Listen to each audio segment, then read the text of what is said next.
Thank you all so much for being here tonight. I'm very, very excited to be joining you and to be joined by this incredible panel who I will introduce in a moment. But before we kick off, I did want to ask a couple of check-in questions just to get a vibe of, how we're all arriving this evening. So the first question is, how many of you have felt anxious, hands up, about the climate crisis? Okay, we've got a full house tonight. Fantastic. How many of you feel hopeful? How many of you feel hopeful about the current state of the world? Okay, less enthusiastic, all right. And how many of you feel perhaps unsure about how to navigate this moment we're in? Thank you. I think that not a single day goes by where I don't feel some combination of all of those feelings. I first learned about the climate crisis at the age of 11, and I remember feeling a combination of anger, frustration, grief. But I think more than anything, I remember feeling really confused. I hadn't learned about the climate crisis in school. I hadn't seen it on TV when my parents watched the news. We didn't talk about it at the dinner table. I learned about it by stumbling upon documentaries. And I remember thinking, why are the adults in my life so good at sleepwalking, even as the science tells us it's toward this cliff of social and environmental collapse? And that question of why the people in my life were so good at switching off is what led me to researching climate denial in its many manifestations. When I first started working with people in power, business leaders and policymakers, I began to appreciate the mental gymnastics that people were capable of to get away from the reality of the climate crisis and also their own role and responsibility in it. However, when I first started working with young people, I observed something very different. I noticed that young people were deeply aware of what was happening. In fact, many young people felt what we would now refer to as eco-anxiety or climate anxiety. I met 13-year-old girls who told me they'd already decided that they didn't want to have children because they didn't want to bring them into a world on fire. I met 11-year-olds who told me about their apocalyptic dreams. And so in response to that and to those feelings, I started the organization Force of Nature to help young people navigate their emotions about the climate crisis and critically understand how we can channel these feelings, these very, very valid feelings, into collective action. Now, when we first started talking about eco-anxiety and sharing some of our research, for example, the fact that 70% of young people are eco-anxious, there were many people who responded by saying, well, if young people are so anxious, maybe just stop talking about climate change all the time. Of course, we know that feeling anxious as an umbrella term for all of the different smoothie of emotions that come up is a perfectly healthy psychological response. Feeling this way is like the internal alarm bell that tells us something is really, really wrong. So tonight, we're going to be exploring this topic of climate anxiety, but we're really going to be using it as a bit of a gateway into a much broader conversation about how we relate to one another, how we relate to the world around us, and how we relate to ourselves. And to that end, I can think of no greater lineup than the panelists I'm joined here today. We have Daze Aghaji to my left, Satish Kumar, Steffi Bednarek, and joining us virtually, we have the wonderful Dr. Chris DeMeyer. So please, first up, join me in giving a hand to our wonderful panel.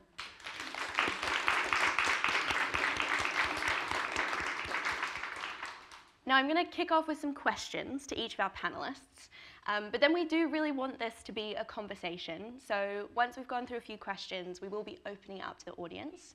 So you might want to start thinking about questions you have for this incredible group of people here this evening. But first off, Daze, I want to start with you. Long-term admirer of you, Daze. She's my friend. And admirer. Daze, you're one of the founding members of Extinction Rebellion and Extinction Rebellion Youth.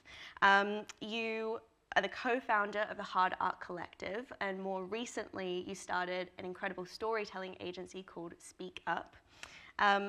You've also brought activism and civil disobedience to a mainstream audience by recently appearing on Big Brother UK, which is, I think, very brave.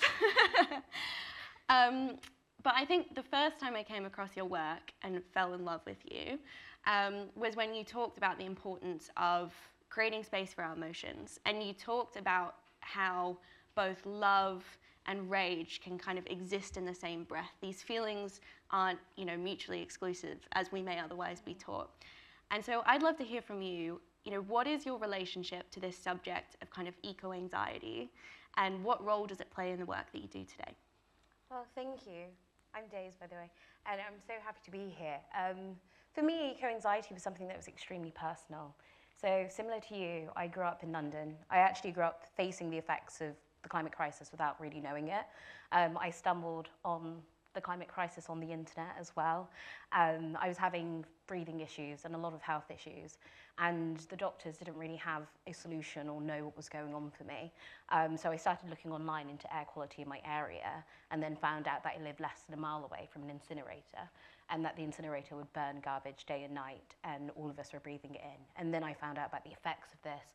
Then through that, I realized that there are racial and class dynamics in it, and then realizing that this hidden environmental destruction isn't just something happening in my city or down my road. It's a global thing that's manifesting in very different ways.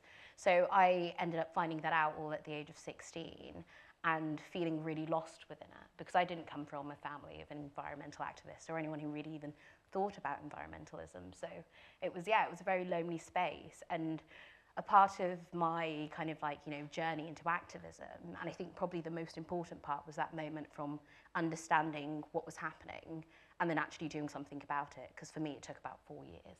It took a while to really get to the point of being able to emotionally deal with it, or even actually pretend. So first I went through the idea of, what if I just could fit all of my garbage into a jam jar, and surely I will do the thing that's necessary for the climate? What if I go vegan? What if all of my action just focused on the individual? And it was only when at university I got really depressed about the state of the world and where it was heading, and feeling like I didn't have any agency within it. And then by accident, actually, I stumbled into one of my first meetings with Extinction Rebellion. And for me, that was revolutionary, because in that meeting, it was the first time someone asked me how I was and actually wanted to know the raw and true answer. Because I remember we do this thing called a check-in, of where when you get to a meeting, they ask you, how are you? What are you coming up with? What are you showing up with? And the first time they asked me, I was like, I'm fine, why are you asking? And then the next time they asked me, I broke down, because I buried the feeling of eco-anxiety so deep into my being, I didn't even know it was there. And I said, I'm scared for my future. I'm scared of what this means for my life. I'm scared what this means for the career that I thought I would have. And knowing this information has drastically changed what I think is an acceptable way to go forward in my life. And I don't know what to do with that. And I was met with such love, care, tenderness. And it was the first time I'd really had to grapple with my feelings. And in the protest movement, a large part of it was focused around this thing called redemptive cultures, which is so beautiful. It's about how we learn how to do the inner work with ourselves, figure out how we show up in society, how we take, improved behavior to our community, how we work in tandem with one another, how we take it at moments of intense pressure, and then how we take that, sense of love, duty, and care to the earth as well, not just ourselves and our community. And it was just such a radical idea that felt like it made so much sense.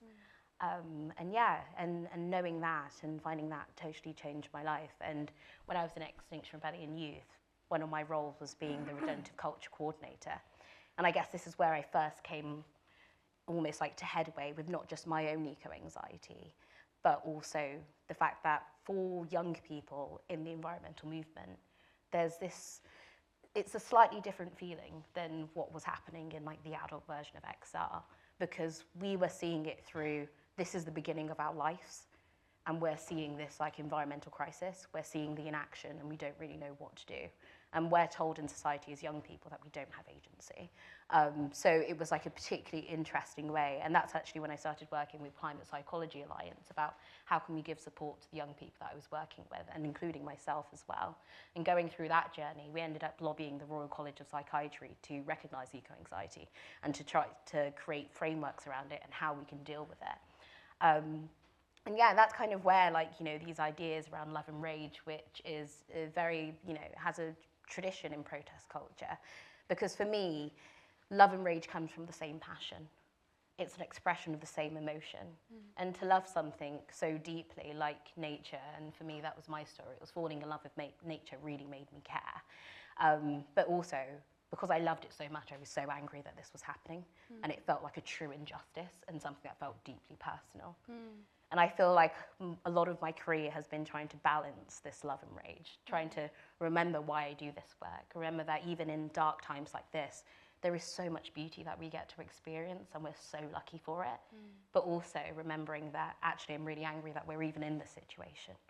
You know, I'm angry at the inaction, I'm angry at the people who continue to allow this to happen.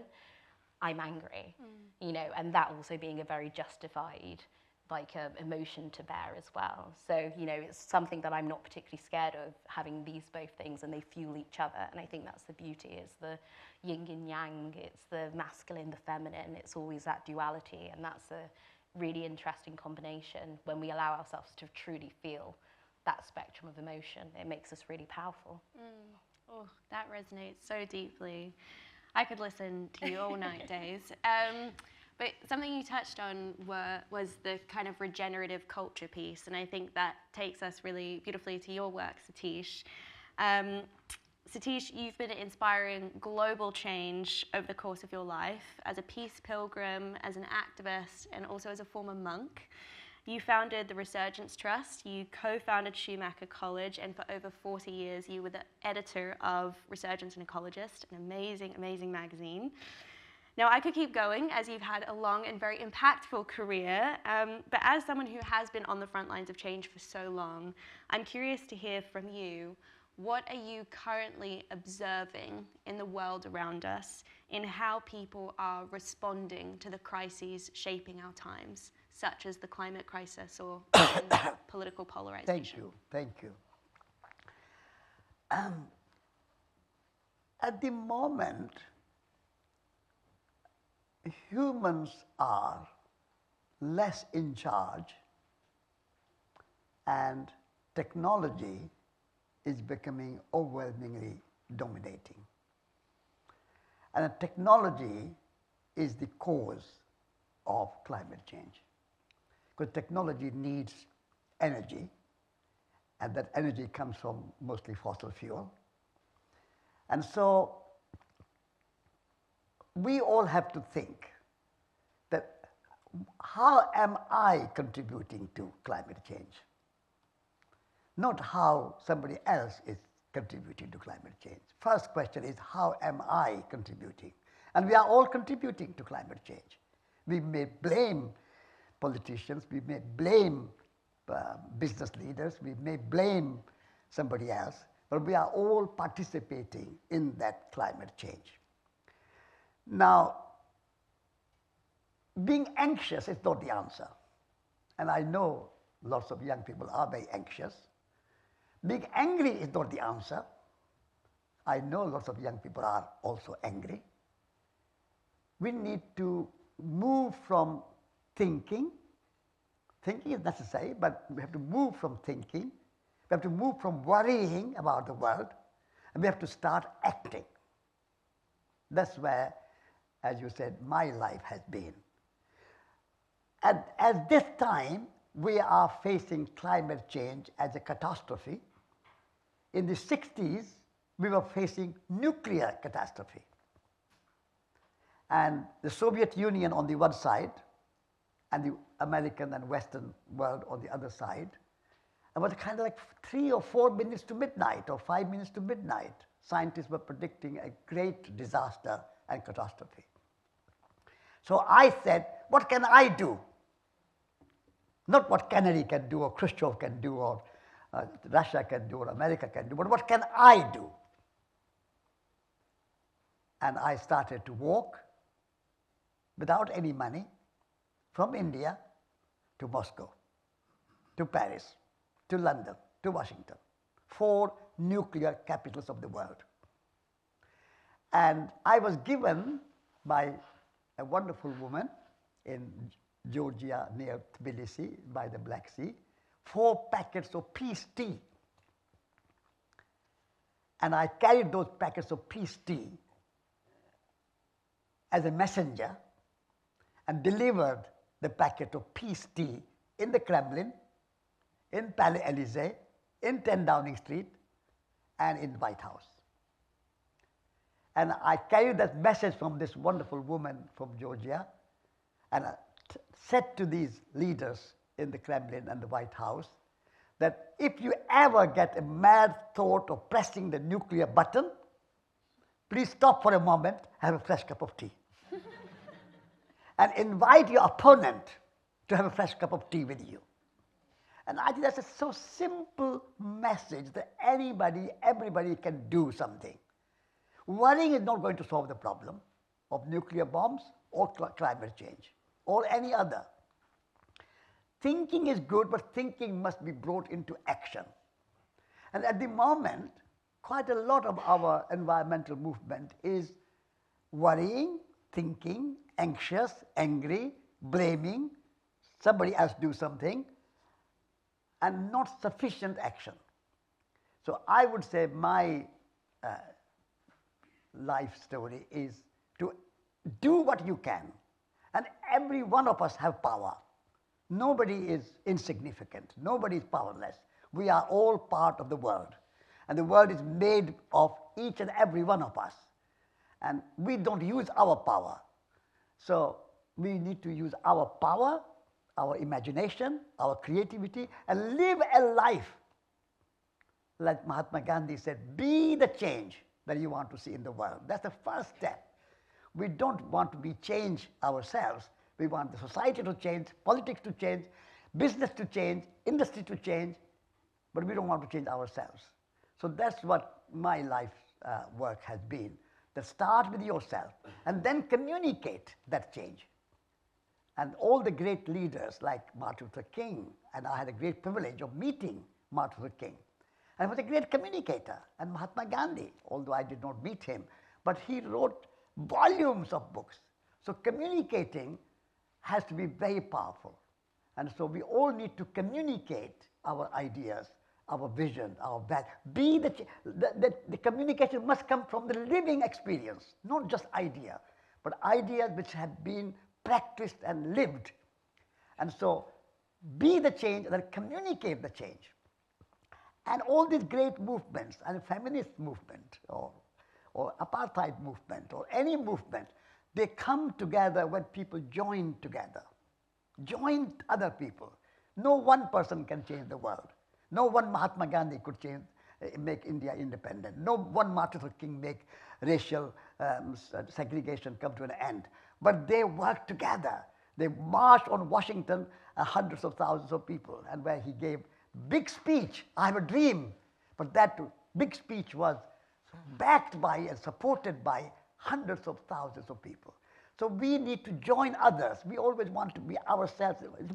We always, even within the movement, climate change movement, we criticize, oh, that is not good enough, that is not good enough, he's not doing good right. Rather than criticizing others, take their good points, what is good in that, and join others. So these are the 3 points I would like to say.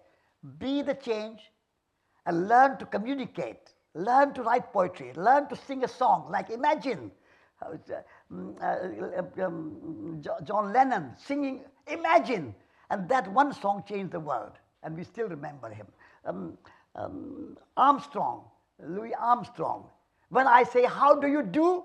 I mean, I love you. That's the kind of song we need. So write a song, write a poetry, write a book, do gardening, make something with your hands. Unless we do something ourselves, there's no point in blaming the world and being angry and being anxious and being worried. That's not going to solve the problem.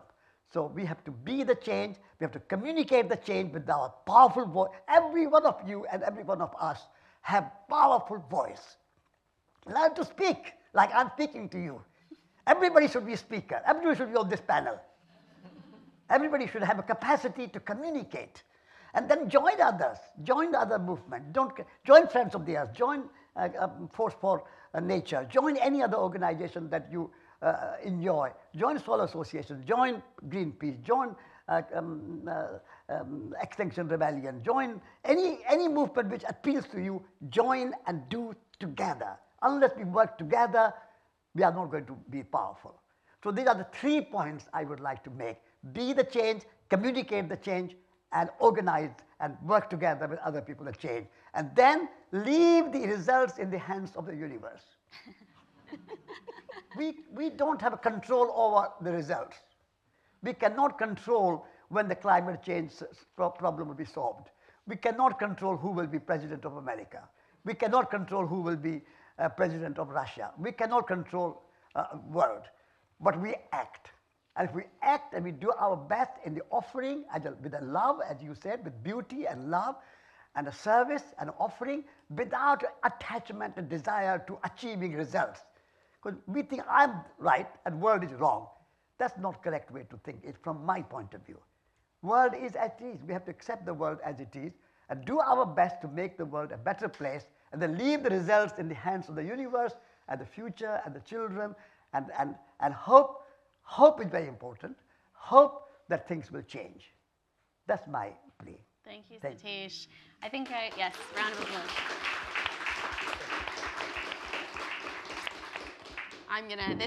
This whole conversation is recorded, so I'm gonna cut that excerpt and play it to myself every morning. You know, when I'm feeling really downtrodden by social media, as that kickstart to the day. Who needs coffee when you have Satish? Now, Steffi, I would love to come to you. You're obviously approaching this from a slightly different angle. So you're a climate psychologist and also the founder of the Center for Climate Psychology.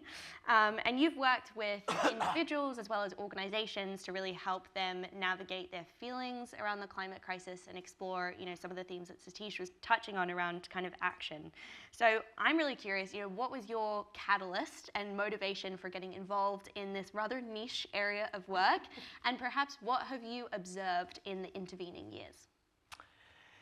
Yeah, so until about 5-6 years ago, I had no idea that a thing called climate psychology even existed. It's a whole new area of psychology. But I actually had experienced the kind of fragmentation that holds the knowledge about the science very separate from our hearts, myself.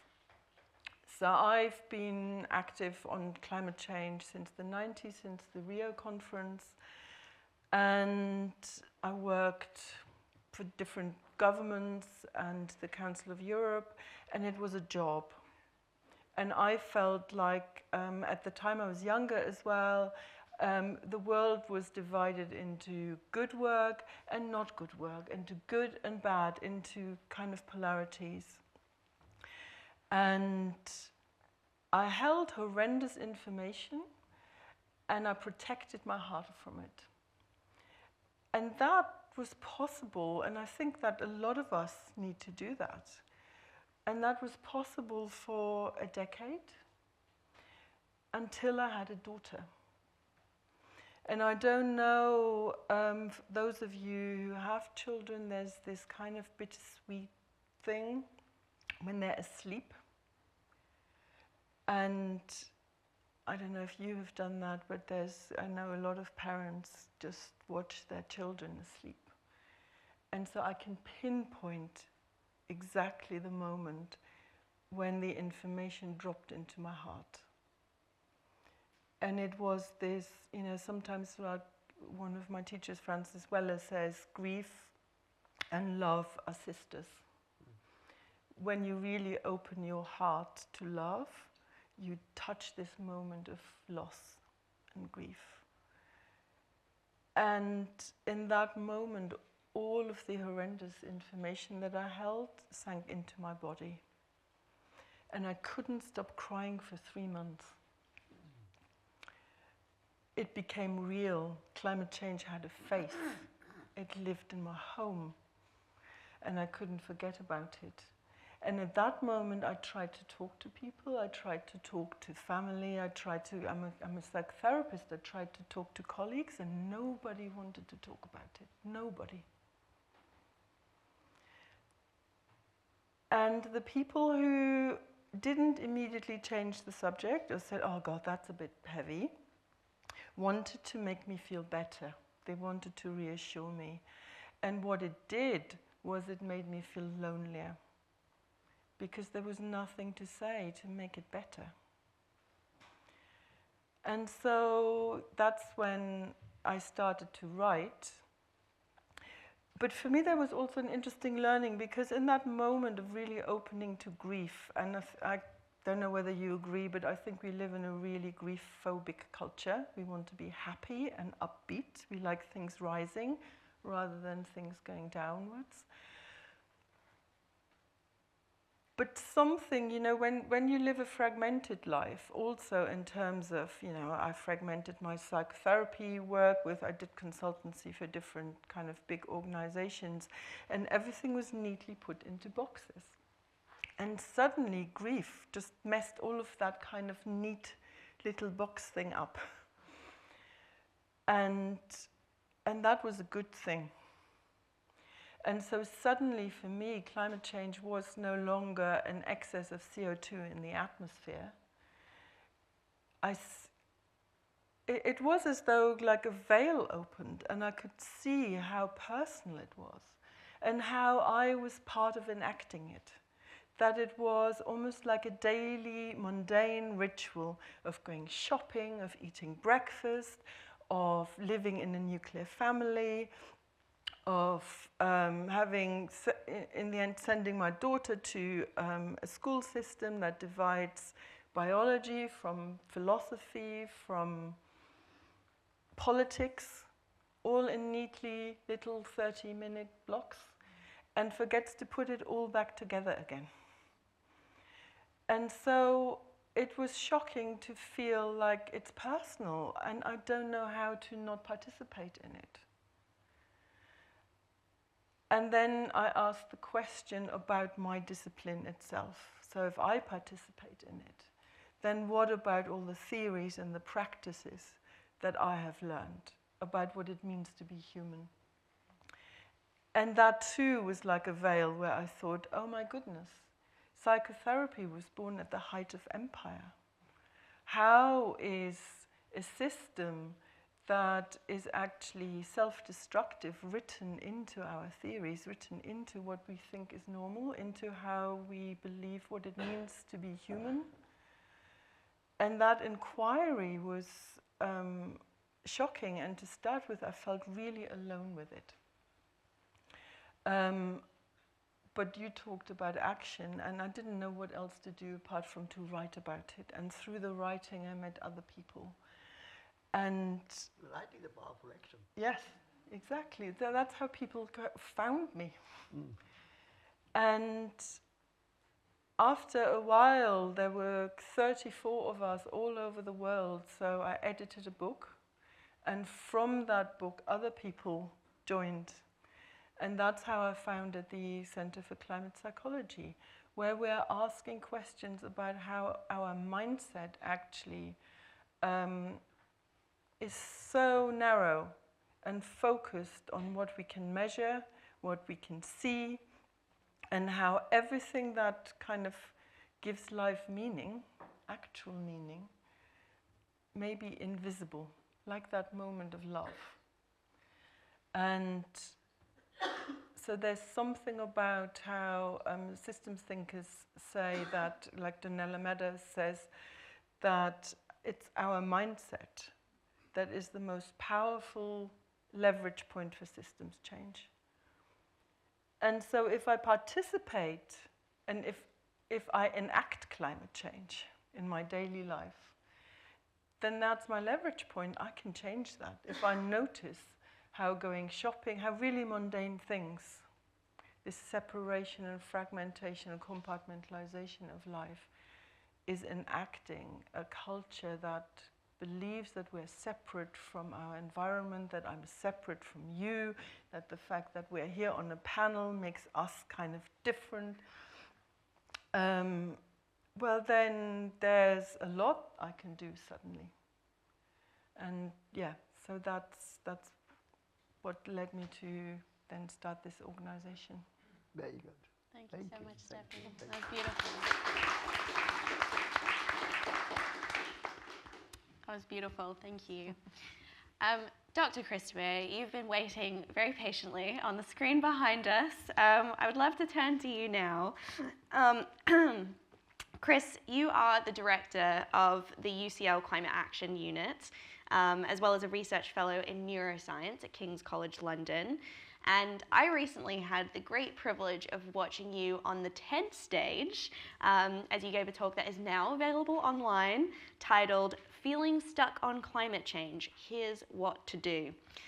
To that end, I would love to hear from you. What have you observed in the relationship between people's kind of psychological and emotional responses to climate change and their ability or perhaps desire to take action? My gosh, how can I follow all of the stories that we've been hearing so far? So I'm going to go back to 1999 when I started to do my PhD at the university in Reading, and it was kind of in neuroscience, and I was reading a lot of books in neuroscience and psychology. And at the same time, this was the time that the internet became a thing. There wasn't social media yet, but there was very primitive message boards where people would go and post things in relation to news articles. The Guardian had one, the BBC had one, other websites as well. And it was also a time where society, after maybe 10 years of relative quiet, at least in the West, certainly in the West, after the fall of the Soviet Union, where after about a decade, things started to fray again. There was 9/11, there was the war in Iraq that caused a lot of polarization and upheaval in different countries in the places where I was living, the UK, Belgium, places where I had friends, etc. And this was then also the first time that these debates about what we should be doing in those situations started to play out online. And while I was doing my PhD and while I was reading all of these books on how the brain works and whatever, I also became an active participant on these message boards and was arguing with people on the other side of the world about why it wasn't right to invade Afghanistan, why it wasn't right to invade Iraq, etc., etc. And I remember often being really surprised by how people understood my words differently from how I meant them, and how I couldn't really get past the way that they were thinking about these issues. And so I became really interested in that polarization that was happening on these big issues and thinking about it through the lens of what I was learning in terms of neuroscience and psychology. And so I stopped more and more participating in these debates as an activist trying to change things, and taking more a step back and thinking about, like, what is going on here? Like, when I see two people talk to each other, why are they misunderstanding each other, etc. And so by the mid-2000s, I was then really interested in a bunch of debates that were going on in society at the time, that were these splitting points among certain groups. And climate wasn't yet one of them at that time. Climate change in the mid-2000s was actually riding high, certainly in Europe. Even in the US, there wasn't yet that much polarization around it yet. But then slowly, over the course of a few years, that started to increase. And in 2008, one evening I was sitting in front of the television, and I was flicking through the TV channels with the remote, like we still used to do in those days. And I came across a documentary about climate change, a bit like you, Clover, a documentary about climate change. But surprisingly, this was a climate skeptical documentary on mainstream television in the UK, Channel 4 it was, in 2008. And I'm not going to name it because I don't want to give it more attention than it needs. But what I noticed when I was watching this, and I wasn't watching it the whole time, I kept sort of flicking back and forth between other programs. And then I saw, when I started to notice that it was climate skeptical, I started to become really angry at that moment. And angry because as a neuroscientist who had been studying how people form their beliefs by then, and was really quite deep into that, I noticed how persuasive the argumentation was of that documentary and how well it was made and how good the story was like woven together. It was done by a really skilled filmmaker. But at the same time, as a scientist who knew a little bit about the science of climate change, I was also really upset of how misleading those arguments were. So it was very persuasive, but very misleading. And I thought this is going to do a lot of damage with people who haven't really, or who are not close to, for example, being able to go and ask a scientist what's true about this, or what is the problem with this documentary. So I did the one thing that I knew how to do at that particular moment. And this is where Satish's story and Steffi's story and Clover and Daze's story all are very similar. At some point, we did the one thing that we knew how to do. And my thing was writing to the scientists that were appearing in that program while the program was still going out. So I knew how to do that. I knew how to Google the names of scientists, find their email addresses, and I knew how to write emails to scientists such that they would respond. And I actually didn't expect any responses, but to my big surprise, over the next few days, a lot of the people, a lot of the scientists interviewed for that documentary got back to me. And some of them said like, oh my gosh, this is terrible. I was completely misled by this filmmaker and my argument was taken out of context. It was completely turned around and it says the opposite of what I wanted to say. But actually, that were only a few of the scientists. And surprisingly, most of them wrote back to me and said, no, this is actually a pretty good documentary, and it's a really good counterweight against an inconvenient truth, which I think is really, really wrong. So that was a kind of response that I got quite a few times as well. And I'm telling this story for two reasons. The first one is like, it made me think, like, if there are still climate scientists out there, and some of them were actually climate scientists. They're a small minority. There were literally a handful of them publishing climate scientists at the time who were happy to appear in that documentary. But I was thinking, if there are scientists who can come to those conclusions, what are we missing when we are thinking about people's beliefs and how they form beliefs, even when it comes to how scientists form beliefs about the world around them? And the second reason why I told the story is because of it being that one action that I knew how to do at that particular moment in time in response to the emotions that I was feeling. And Satish gave the example of that. The thing I knew to do was walk from India to Moscow and then further on. And Steffi said, I didn't know what to do except writing, and I started to write. And this is really helping us to understand the relationship between what we are feeling and what we are doing. The only thing that we can do in response to our feelings is the action possibilities that we are seeing. And that's why in the Climate Action Unit, one of the mottos that we are using is that actions drive beliefs. The actions that we are taking change our understanding, our awareness, our ability to take action, because once we start taking one action, then something else happens. We might get people contacting us. We might get feedback from other people who say like, hey, this is good. Someone might give us 4 packets of tea, and we carry on. And so when we start doing something, it changes our understanding, it changes our emotional response, etc. So that's the thing that we are helping people to understand, that actions drive beliefs, action inspires action, and from action comes agency. So agency is not something that you magically whip up and then you start doing. No, you start doing, and with the doing, you develop agency. Now, for each of us individually, in that journey that we are developing and in the kinds of actions that we are starting to do, there is an intimate relationship between the emotions we are feeling and the actions that we are doing. And all of us can tell a story of like, I felt like this and I did this, and then I felt like that and I did that. But that story for each of us is incredibly personal. And the thing that doesn't work when it comes to that relationship between emotional responses and action and our ability to take action or our desire to take action is to say, well, for me, I went from anger to action, or from fear to action, or from hope to action. Therefore, I'm going to make someone else feel angry or fearful or hopeful. And then they're going to be doing the same thing that I am doing. No, that doesn't work.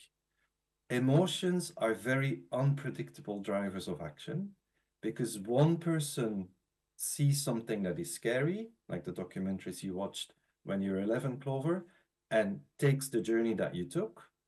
And other people saw that same scary thing and they went into denial, because denial is also a psychological reaction to emotions that you don't know how to place. So the way out from all of the work that we are doing with the Climate Action Unit is to help people to understand how to find the action possibilities in their space, in their sphere of control. And this may be a civil servant who sits in a government department and wants to do more and doesn't know how to do more. It may be a politician who sits in parliament and who wants to do more on climate change, doesn't know how to do more. By the way, these people exist. It may be hard to believe, but we ran a training program for MPs and peers during COVID. They joined some online meetings that we had, some training program that we had.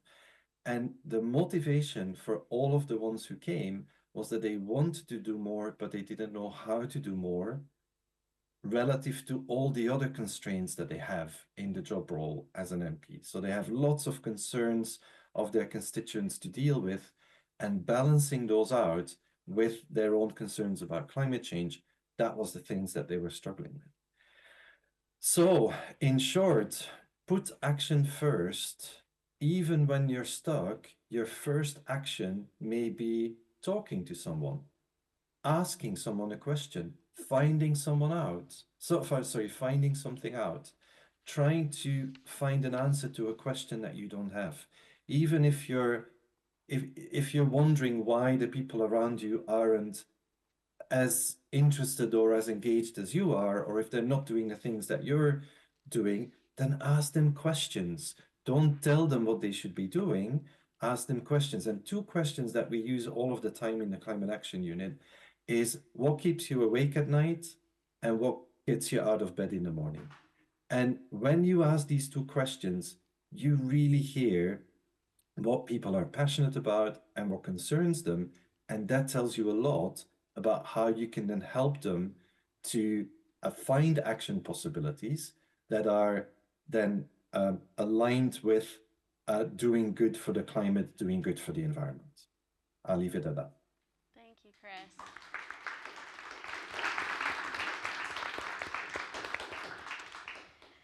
That is so powerful and profound. And when I first listened to your TED Talk, I think I must have filled about 10 pages of notes in my notebook. I think so many of us who work as kind of campaigners and communicators are constantly trying to crack, what's the narrative or the story that's going to, change the world and motivate people to action. And just this idea of action possibilities and understanding what's in front of people, I think, is just much needed in the conversation around climate right now. So to that end, I'd have just one kind of cross-cutting question, and we can popcorn it, so whoever wants to jump in and respond can, and then we'll be opening it up to the audience. But I'm really curious, each of us are kind of working in different but very interconnected areas, and I'm curious to hear, what do you currently see missing from the discourse on climate, and what would you like to see by way of strategies and approaches to addressing this crisis in front of us? Who would like to answer that question? Yeah. So, what climate change is a symptom, and Western civilization, if I can call it, is very good at addressing the symptom, treating the symptom rather than the causes. So my response to your concern would be that we need to look at the causes of climate change, not just the symptom. Because unless we address, like health, unless you address the why, if I have something in my health issue, why it's causing, what's the cause of it? So I think we need to focus on the causes.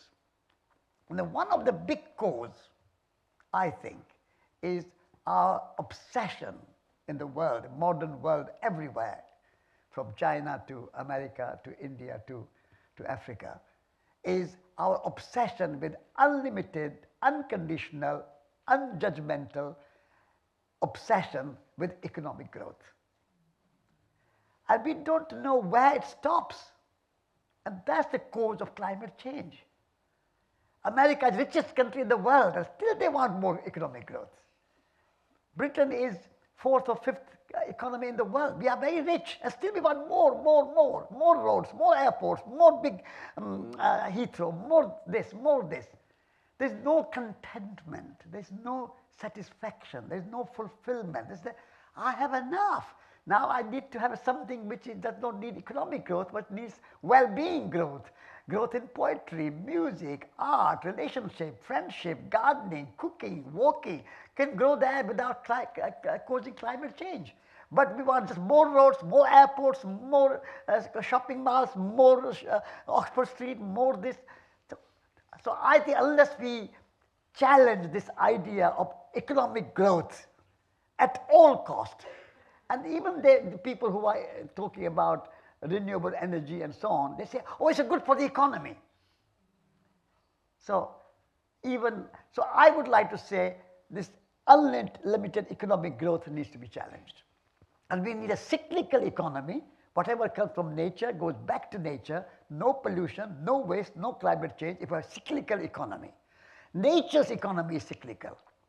A seed goes in the soil, becomes a tree, had many more seeds, leaves fall in the soil, becomes soil again. There's no. Have you seen the packaging of apples and bananas and oranges? They're packaged with beautiful skin.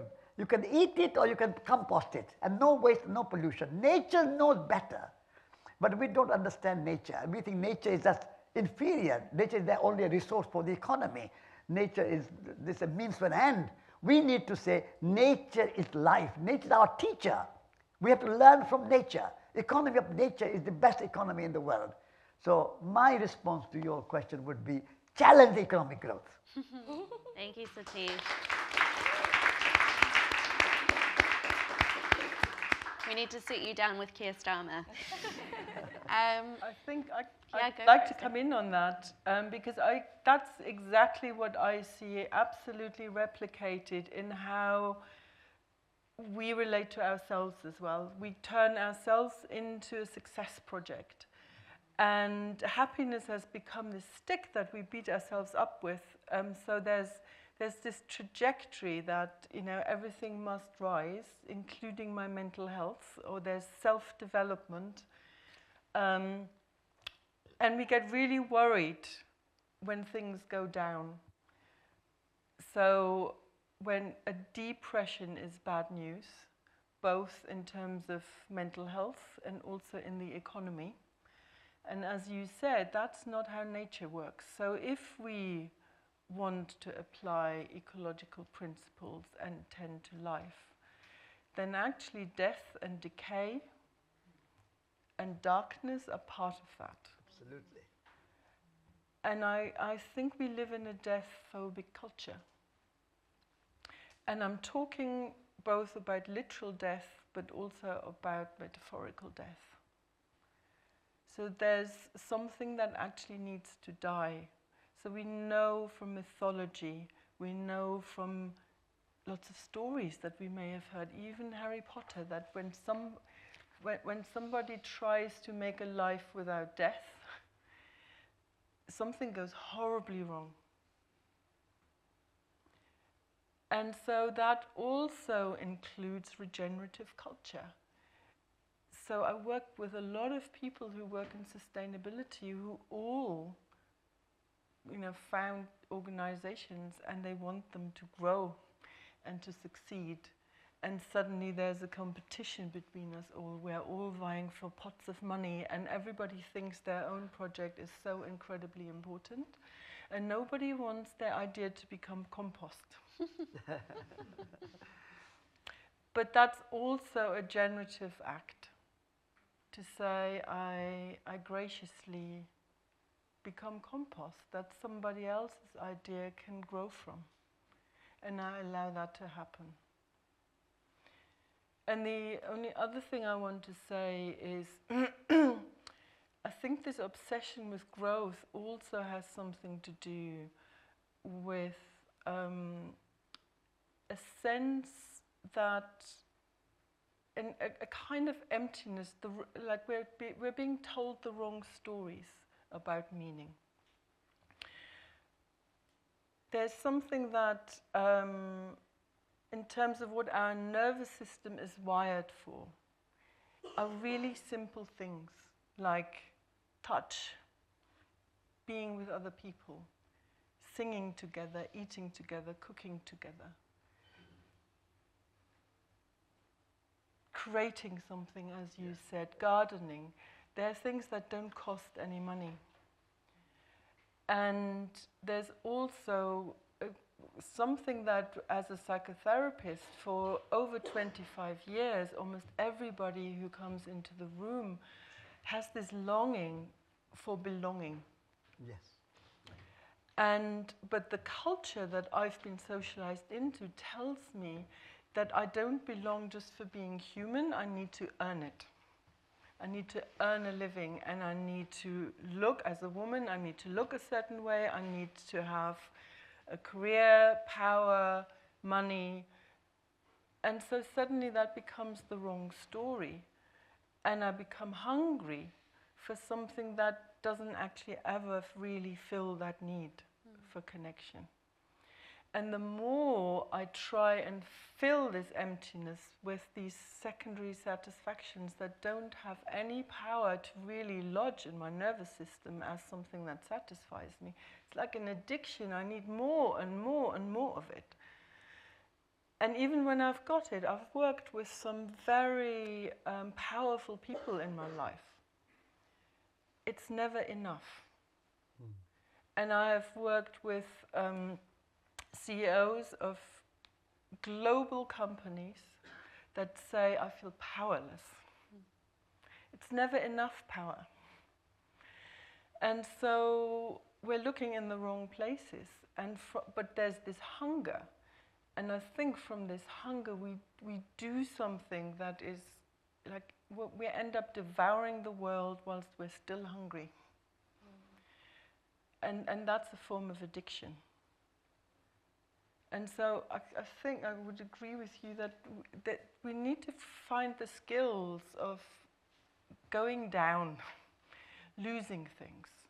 And that means we have to know how to be with grief, how to be with our distress, and stay in community with it, not to eradicate it, like using psychological roundup to only have, like a monoculture, the feelings that I choose. It's like, how can I have diversity, including things that, like where in our culture do we learn how to be with darkness, dark emotions? Terrifies most people. And when they come to therapy, they want rid of them. Like, help me to not feel this so that I can go on with my life as it was. But from mythology, we also know that, like Jung talked about necessary suffering. There's a certain kind of suffering, a breaking of the heart that makes me larger, that allows the world to come in. And so that's the formation of wisdom and elderhood. That doesn't just come from happy hour. There needs to be a bit of grit.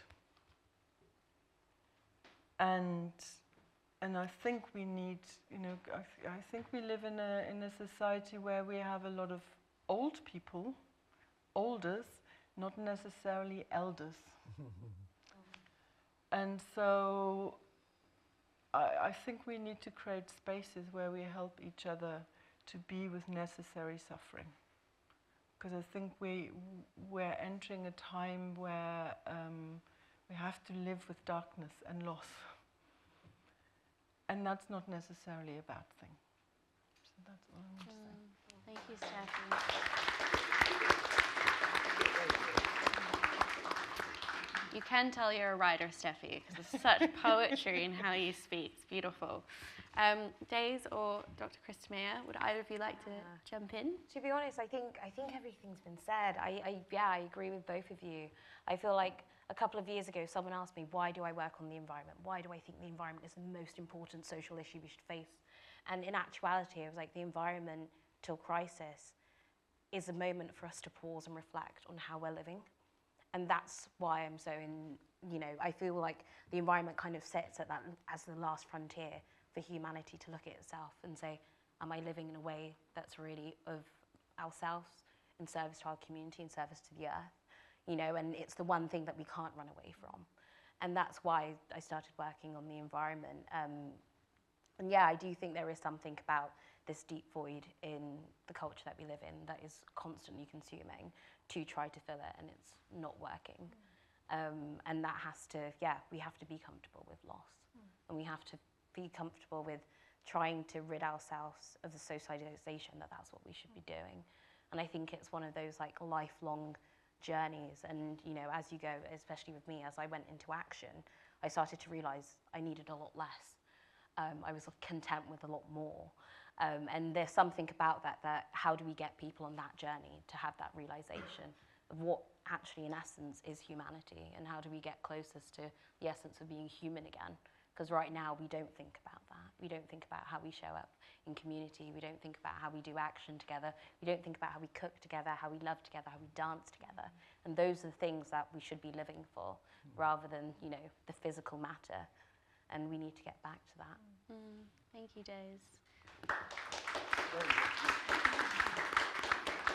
Yeah, and it's such a powerful idea that you've spoken about before as well, that we can't, just talk hypothetically about the future or the world we want to create without manifesting that in the present and finding those pockets of that future that already exist. So 100%. And I obsess with punk culture because there's this real ethos of DIY, and that's kind of where the action comes in. It's how do we do it ourselves if we want to grow? How do we find communities that grow food together, that can be together, and how do we make sure that we bring that? Because I do think agency is such a, as Chris was saying, it requires action, but it's also scalable. It's a muscle, and how do we practice from doing the little jam jar actions and eating vegan and doing all the things that we can do to reduce our own carbon footprint. But then how does that scale to be something more than just focusing on ourselves? That's also another problem with society. We view it as this individual that we have to take the personal burden of the whole world, and that's why people feel crushed within the climate crisis. Matter has limit. Meaning has no limit. So like language, we have words and they are limited. So when somebody asks me to write an article, they say, write 1,000 words. That's a limit. You can't just go on writing more and more. The space is limited. But the meaningful words, the words which have meaning, you can say love in 4 letters, but the meaning of that word is unlimited. So we can have unlimited spirituality, friendship, love, art, music, culture, everything. And, but our physical has to be sufficient, enough. 1,000 words, enough. 2 hours meeting, enough.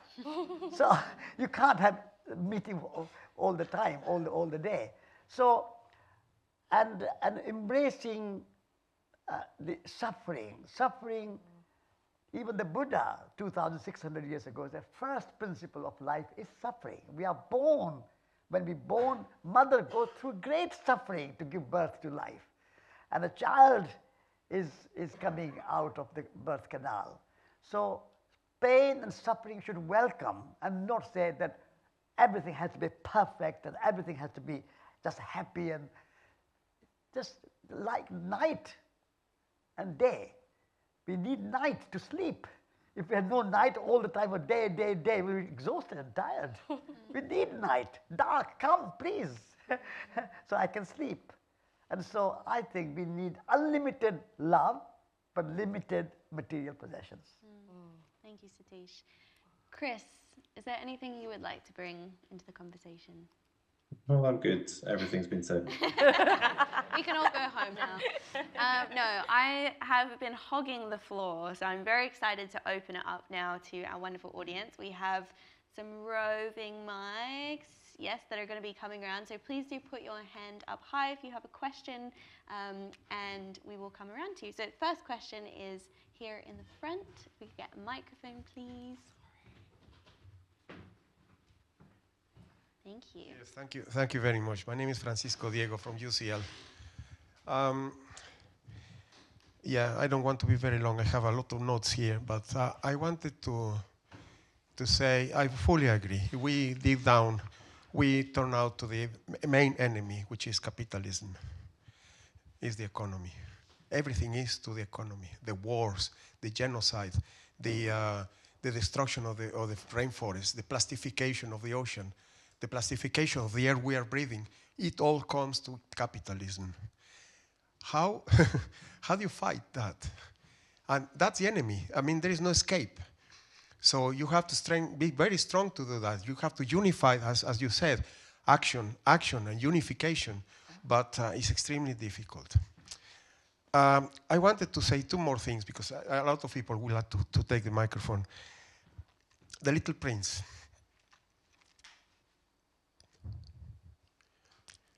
He says, the invisible is the essential.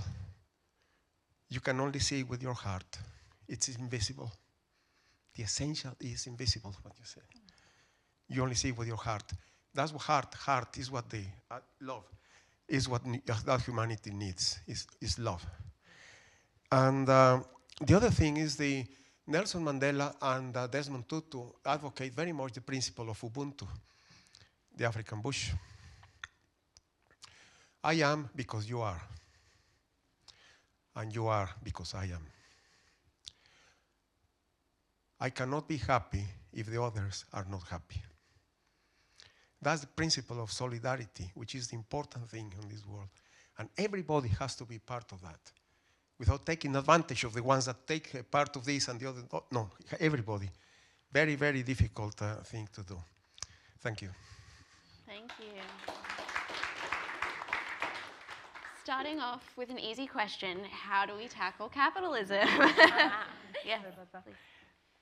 So, for me, if I place capitalism out there into the abstract, it's like I have no agency.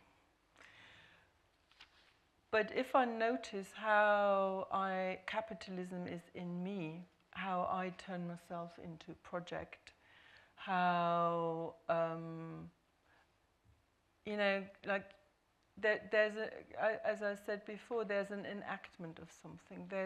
Patriarchy is not just out there, it is also in me. And I think that's when I notice that, when I have the guts to not just see myself as good and the bad outside, but when I turn to the parts in me that might be adapted to a capitalistic culture, because I think that I would say that nobody here in this room is able to live in this culture without adapting to it in some ways or others.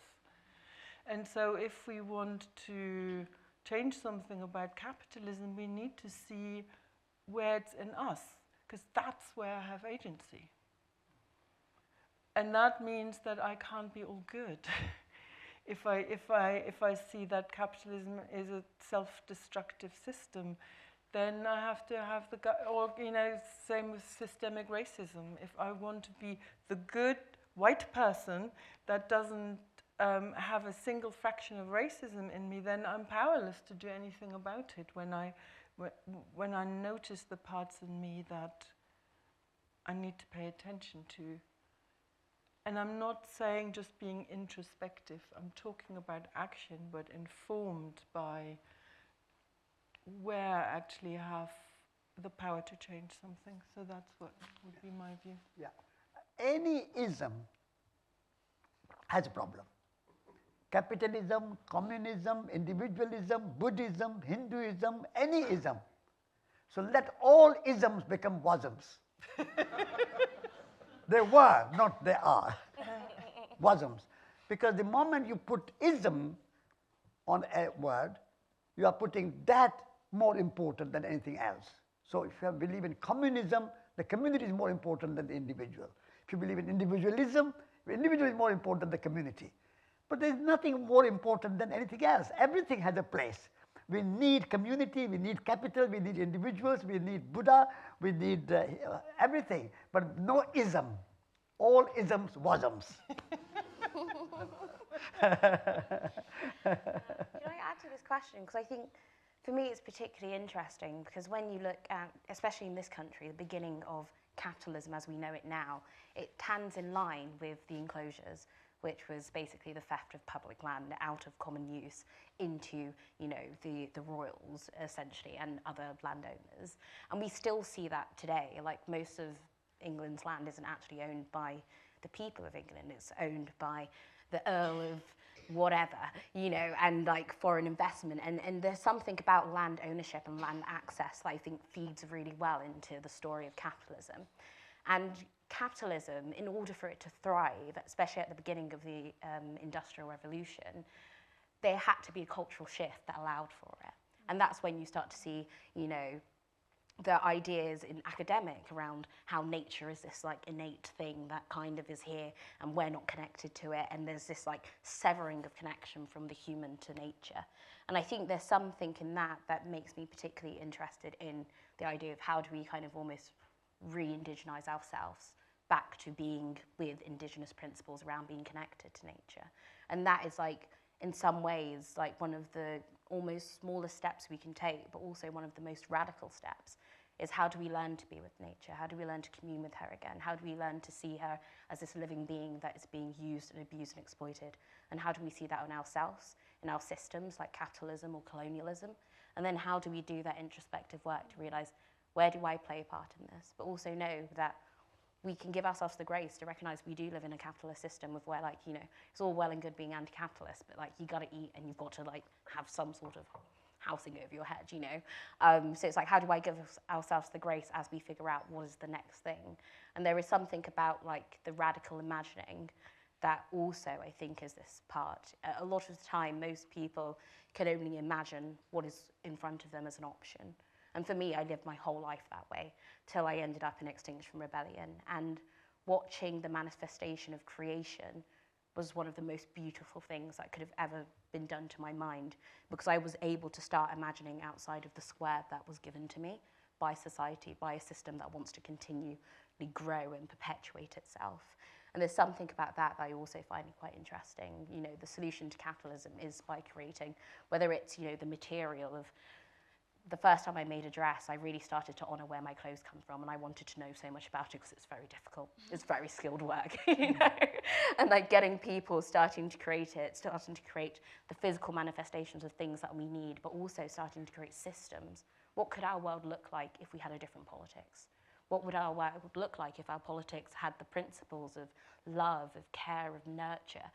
How do we do that in our economy? And this is where we start to bring this, like, creating onto the mass scale from something that can sit in our hands to something that can be envisioned and co-created for all of us, for our own enjoyment, for the nature's enjoyment, for everyone's enjoyment. And there's something about, that essence that I find particularly interesting in fighting capitalism. How do you make people imagine beyond capitalism? And what that can look like, and yearn for it and want it, and therefore they will do the actions to bring it into existence. Thank you, Daze. Chris, would you like to come in here and perhaps tying into Daze's point as well around how we can bring reimagination into action and into our activism? So I think I feel seriously underqualified to answer the question of how to get rid of capitalism, but I do think that the people, to go back to Satish's comment from the beginning, that the people who say it has to be all about growth don't see the action possibilities, don't have the imagination to see the opposite. I don't know what the answer is. In the work that we do, we try to create the conditions such that people can come up with the answer. But yeah, I don't have the answer myself to that question. I wish I could say that more often. I don't actually have the answer to that question.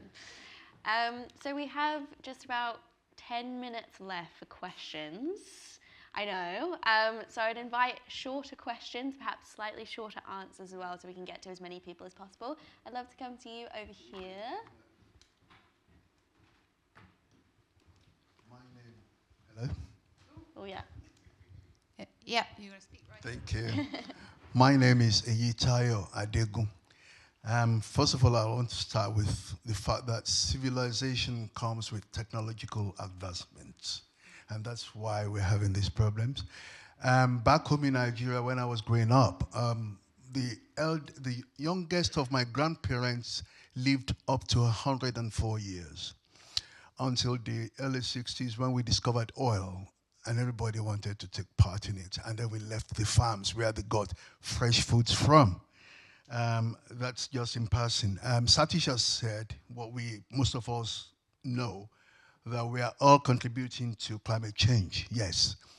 But I think the world powers, so the G7s, are not doing a lot about it because of their economic growth. Do you think they're doing much? Because I think they have not informed the masses. The categories that make the majority of the social classes do not know what climate change is about, not suffice to say what they should do about it. That's what I've discovered.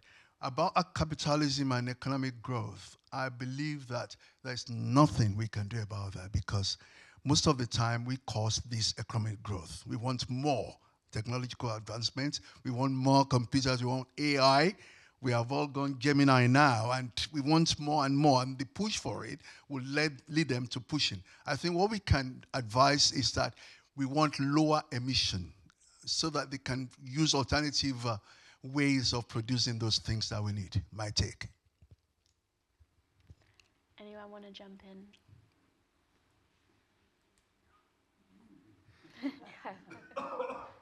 I think we've got a few questions online as well. Amazing. Yeah. Do you want to jump in first, and then we'll... Sorry? Do you want to jump in first? Because we've got questions online that might come in as well. Okay, maybe we can have two questions together. Yeah. So the question online is, how do you ensure that the climate movements you're part of are not leaving behind disabled people? Disabled people already live with fewer material possessions and less wealth than non-disabled people, and a lot of climate actions ignore our needs. For example, blanket bans on plastic straws, inaccessible spaces. How do you ensure that those who already have less are not asked to give up even more? Yeah, that's good. Disabled people. Mm. Now, I would like to say something about the economy. The word economy is a very beautiful word. Eco means planet Earth, home. Ecos means home. And in the wisdom of Greek philosophers, the entire planet is our home. We are using that word wrongly. And I was speaking at the London School of Economics, and I said, change the name of your university. You are not teaching economy. You are teaching moneynomy. You are teaching how to manage money. Economy means management of home. And entire planet is our home in the wisdom of Greek philosopher.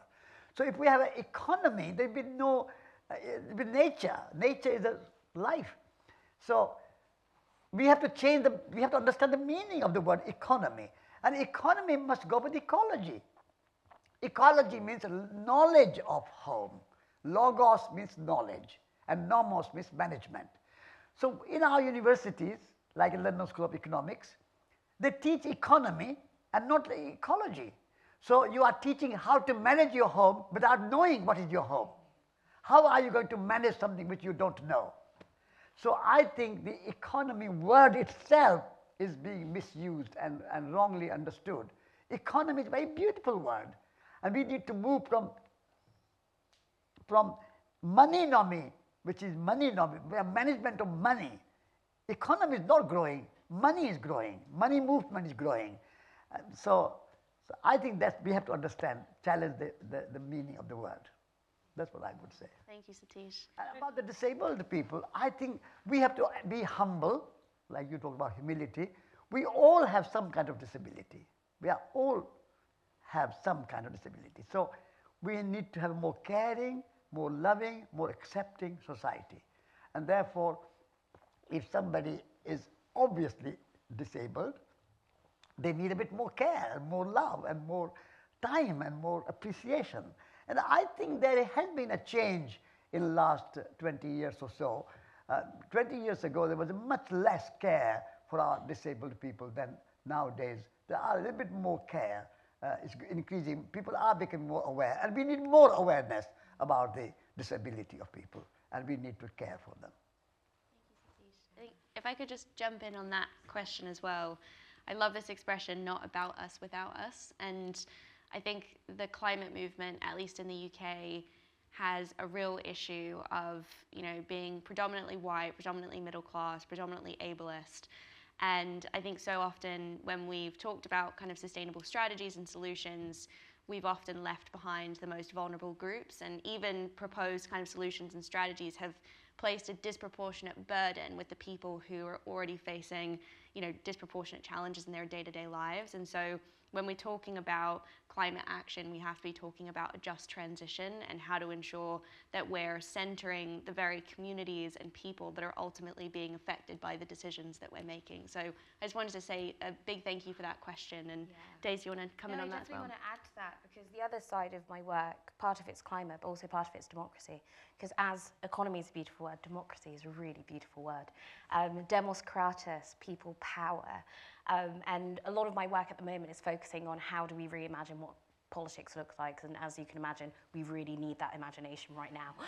But I bring this in partly because it kind of addresses some of the issues around, I think this is where me and Satish disagree. I do think there is personal responsibility on people who hoard power and not use it responsibly for the betterment of everyone. So I do think there is people who we can say, you are taking space, like the G7, like our leaders who aren't taking effective actions towards climate change.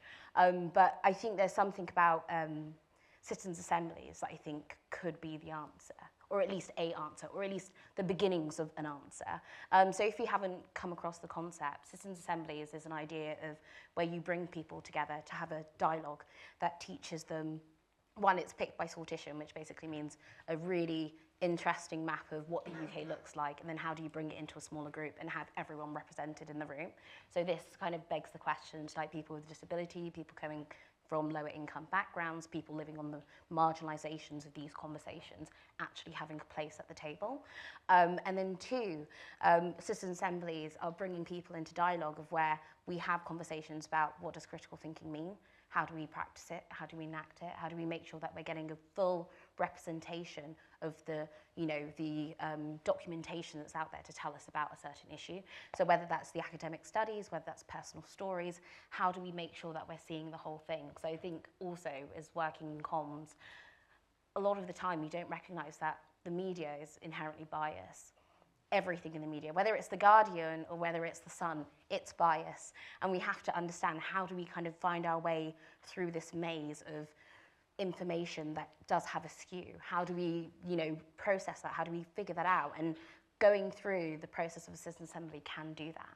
And I do think it has really amazing power because it brings everyone together to actually have to see each other, to actually have to hear each other, of where we can hear stories from people who we might not usually see in the traditional discourse, to have that kind of mind when we make decisions together as well. And also, how do we sit on common ground? How do we kind of fight through the polarization to find what do we actually agree on. And a lot of the time, whether you're left, you're right, you're black, you're white, you're whatever, the values of humanity, that we all want a place that we can live, feel safe, feel held, feel seen, is universal. And I think there's something about that. How do we use that kind of model to have these conversations about where our solutions are? How do we have those models to talk to power, to make policy decisions that can be taken to people who are governing over us, to say, this is what the people want, and how do we make sure that it gets enacted? So I think there's something really beautiful that could be a solution, or at least the beginnings of a solution. And I think citizens' assemblies, you know, for example, the one in Ireland, which effectively passed gay marriage and also abortion rights, you know, when you bring a diverse group of people together, you create much more effective, much more resilient long-term and also creative solutions to some of these problems.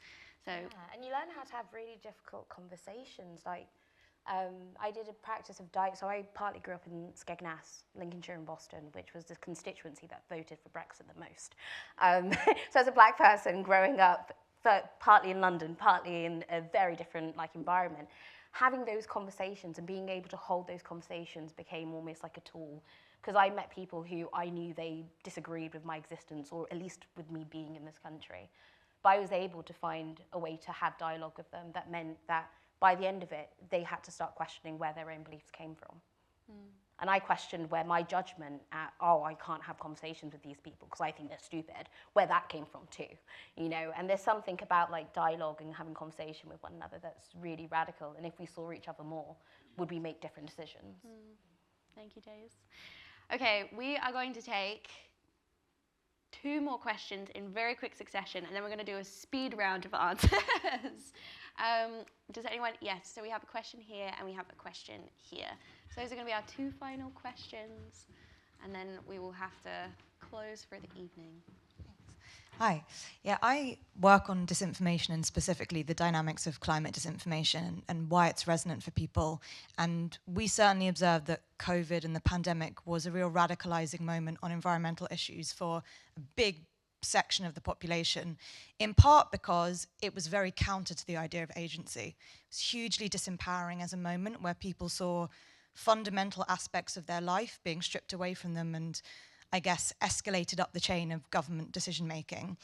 And so many of the successful disinformation campaigns are preying on impotence and on systems which are very infantilizing. And everyone is very aware of how big the machinery is. So I completely agree with the points that have been made on the panel today about needing to counter that, and that's the kind of activation threshold. But how do you fight the very, very successful and powerful narrative campaigns which are totally about embedding impotence and reinforcing the idea that you are a cog in a machine which is totally resistant to change? Thank you, and then we'll take the other question here. Hello, thank you so much for the great ideas. I have a question for Satish sir. Amalia from Pakistan. My question was about, how to stop economic growth, right? Because in countries like Pakistan or other developing countries, we are still struggling to meet our basic needs. So I wonder, how do we stop the economic growth? Because again, I think we need to acknowledge the unequal, distribution of resources between global South and also global North, and then, the countries within the countries, right? And yesterday I had a talk about, my own research, which is again looking into this climate-induced mountain hazard. I'm from a mountainous region, and the hazard is called glacial lake outburst flood. So I'm looking into this hazard, how that impacts the mental health of communities. And then someone asked me a question about relocation, and I was really reluctant to say that relocation is a viable solution, because even for relocation you need a lot of resources. So I wonder, how do you see economic growth? How do we stop economic growth in countries like Pakistan or other developing countries which are at the front line and being hit the hardest by these climate-related extreme weather events? And I'm sure Pakistan is ranked top 5th among the countries which are vulnerable to these climate-related disasters. So do you think that if we stop economic growth, the country will still thrive and the people will meet their basic needs? Thank you. We've got to pause for a second. Chris, I was wondering if you wanted to come in on that first question around the kind of narratives that reinforce this feeling of powerlessness.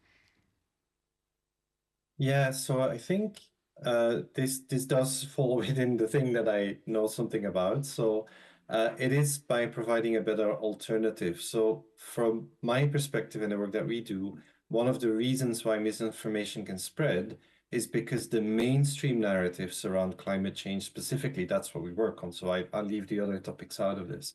But the mainstream narratives around climate change, including in the climate movement, have not been good enough. They've been far too focused on the crisis aspect on it, on the problem aspect on it, and not been focusing on the actions aspect on it, and on how do we tackle the problem. And if you are putting pressure on people with these stories of like, there's this really big problem that's coming your way, you should be really scared, then you are going to create a situation of impotence and powerlessness in some of the population, not in all of them. Some people will jump into action, will join the climate movement, etc., but other people will switch off or will become denialists. So you're actually polarizing your society, the societal response, with that focus on doom and disaster and crisis narratives around climate change. And it's in that landscape of that monoculture of doom and disaster stories that these weeds of misinformation can grow. And if we had a much richer variety of stories of people and communities and countries and organizations all around the world doing things that work in their context and that also then are good for climate and the environment, if we had more of these stories, that misinformation would not, those weeds would not take root. That's my answer to that question. Thank you, Chris. Yeah, round of applause. Stories of community and action. And a quick shout out to a friend, Matt Golding. He's a storyteller and he recently started a project called Antidote, which is all about telling stories of communities around the UK who are already leading on the solutions and already leading the change. Would anyone like to jump in on that? Or Satish, do you want to jump in on the question around economic growth in developing countries? Yes. Just a very quick word about this narrative, negative narrative in the world. First thing is, stop reading all the media. Miserable Times, miserable Guardian, miserable BBC, miserable Telegraph, all are miserable. They have bad news only. No good news in them. Read Resurgence, we are all getting copies of Resurgence. Or read some alternative media. So I think media has biased and negative. And they don't tell you good, positive stories, what is happening at the grassroots level. There's a lot of good things are happening in the world, but we don't know about them. We only know what Putin is saying and what Trump is saying and what politics is saying. And it's very biased, very limited, very kind of miserable news. So I would say stop reading big media, and also social media is very negative. So reduce social media, read Resurgence. Pakistan. Pakistan, or any country like Pakistan, we don't need to copy the Western model of economics. We need to create our own indigenous model of economics. Pakistan is, I've been in Pakistan. I walked from Lahore, from Baga border and Lahore, and Rawalpindi and Peshawar and Khyber Pass to the border of Afghanistan. So I know Pakistan. Pakistan is a very rich country. Beautiful land, beautiful music, beautiful people, lot of skills, lot of tradition. Pakistan is not poor. India is not poor. But we have a bad distribution. Wealth is concentrated in good few hands. We have, in India also, as in Pakistan, there are landlords with thousands of acres of land. And there are people with no land. That's not the economic system. We are nature, and the resources should be shared and distributed. So everybody should have access to land or garden, and everybody should have a skill, and they can make some. Pakistani people are very, very resourceful, very skilled. Lots of good Qawwali music, and lots of wonderful things happening. So we should stop thinking I coming from India and you come from Pakistan, that our countries are poor and backward and undeveloped and have to become like England or France or Germany, and more industry and more roads and more airports. That's a development, that's a progress, and having beautiful music and beautiful crafts and beautiful agriculture and beautiful food. And Pakistani food is so wonderful. Why we have to copy Western style? So we have to stop copying the Western model of development, and we have to celebrate and enjoy our own resources, our own culture, our own values, and diversity should be flourishing. And let British people enjoy their own culture, their own values, their own beautiful land, and France and Germany and Africa, everybody should have more diversity of cultures. At the moment, we are having this monoculture of whole world should be like America, whole world should be like Europe. This monoculture of the mind has to stop. And every culture should develop and flourish and blossom in their diverse forms. Diversity is the essence of evolution. Diversity, nature favors diversity. And at the moment, countries like Pakistan are trying to follow the Western model of development, Western model of industrialization. And so we don't have capital, so we are borrowing capital. We don't need any aid from America. US aid is stopping there anyway. We don't need it. We have resources, and we can develop our skills ourselves. So let us have that confidence and the pride and a kind of commitment and dedication to flourish. Every culture can flourish in their own way. Africa should flourish in the African way, and so on and so on. I can go on, but this is. Thank you, Sissy. We could keep going for hours in this panel, I sense, but I just wanted to bring the evening to a close with a quote from a great piece that I read recently by Davidson Boswell titled "The Inability of Therapy to Deal with the Current Moment." And in it he wrote, "A neat trick of capitalism is to make you feel isolated, then sell you the supposed cure for this isolation. It demands trudging on in constant diminishment. Every day you must be okay with having less and less agency. But we have to move beyond an individual approach if we're really going to fight back against a capitalist system." I think so often conversations around mental health and well-being can feel hyper-individualized, and the implicit message is that we should try and fix ourselves.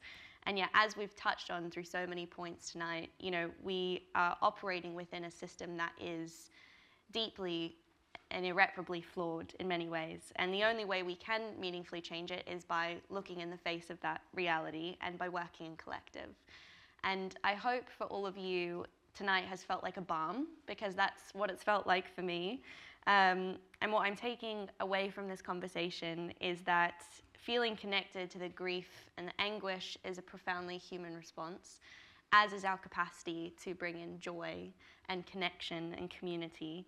And our liberation really lies in our ability to work together, but also in how we look after one another and care for one another, not as people or beings that are separate from nature, but as beings that are an expression of nature. I love this phrase, "We are nature defending herself."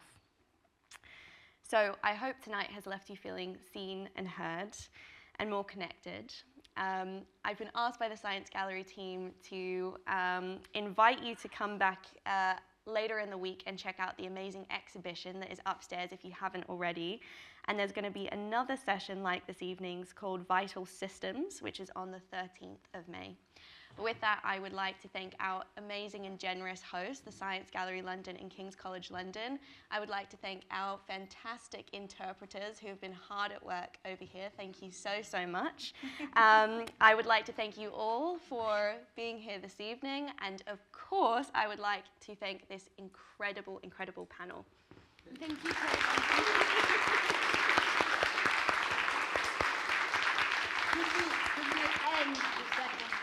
Short song, a very brief song. Everybody stand up. And I'll sing first time, and then you will all join me, because it's a very simple song to end.